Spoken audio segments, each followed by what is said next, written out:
तर स्वागत आपलं सर्वांचं आजच्या एका नवीन व्हिडिओमध्ये. तर बघा, लाडकी बहीण योजनेची केवायसीची दुरुस्ती करण्यासाठी वेबसाईटवर पुन्हा शासनाने वेबसाईटची लिंक ऍक्टिव्ह केलेली आहे.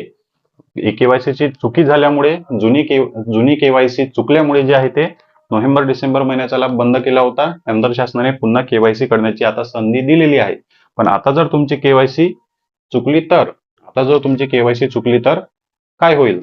तर बघा, आता जे काही दोन प्रश्न आलेले आहेत ते दोन्ही प्रश्न एकदम सोपे आहे आणि कोणीही या प्रश्नाचं उत्तर देऊ शकते. पहिला प्रश्न दिलेला आहे की तुमच्या कुटुंबामध्ये कोणी सरकारी नोकरीवर, स्थानिक स्वराज्य संस्थांमध्ये, भारत सरकार यांच्या कोणत्या विभागामध्ये कार्यरत म्हटलेलं आहे, कार्यरत तर नाही. या ठिकाणी उत्तर सोपं आहे. असेल तर आहे, नसेल तर नाही. नाही उत्तर द्यायचं. त्यानंतर सेवानिवृत्तीनंतर पेन्शन पेमेंट मिळत आहे का?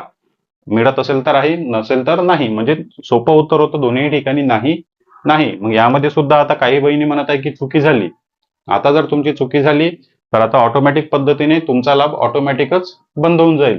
आता चौकशी कोणत्या प्रकारे केली जात आहे? ऑटोमॅटिक पद्धतीने केली जात आहे की मॅन्युअल पद्धतीने केली जात आहे हे आपण सांगू शकत नाही. पण मागच्या वेळेस सुद्धा प्रश्नाच्या उत्तरावरच तुमचे पैसे बंद झाले, तुमचा लाभ बंद झाला. आणि आता जर तुम्ही या प्रश्नाच्या उत्तरावर केवायसी मध्ये जर चुकी केली तर तुमचा लाभ सुरू होणार नाही. परमनंट साठी तुमचा अर्ज रद्द होऊन जाणार आणि तुमच्या कुटुंबामध्ये सरकारी नोकरीवर आहे किंवा त्यांना पेन्शन पेमेंट मिळते हे दाखवले जाणार. आता यामध्ये 100% चुकी तुमची असणार आहे.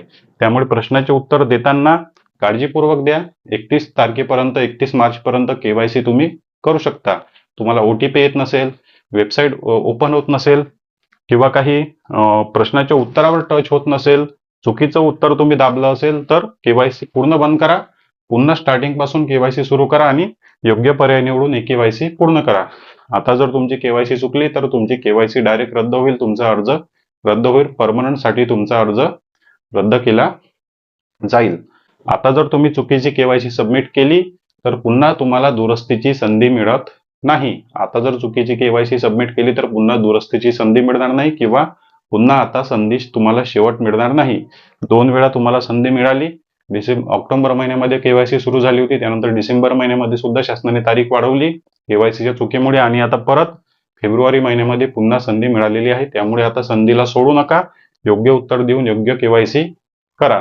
या व्यतिरिक्त आणखी काही प्रश्न असतील तर कमेंट बॉक्समध्ये नक्की विचारा. चॅनलवर नवीन असाल तर व्हिडिओला लाईक आणि चॅनलला सबस्क्राईब नक्की करा. भेटूया नेक्स्ट व्हिडिओमध्ये.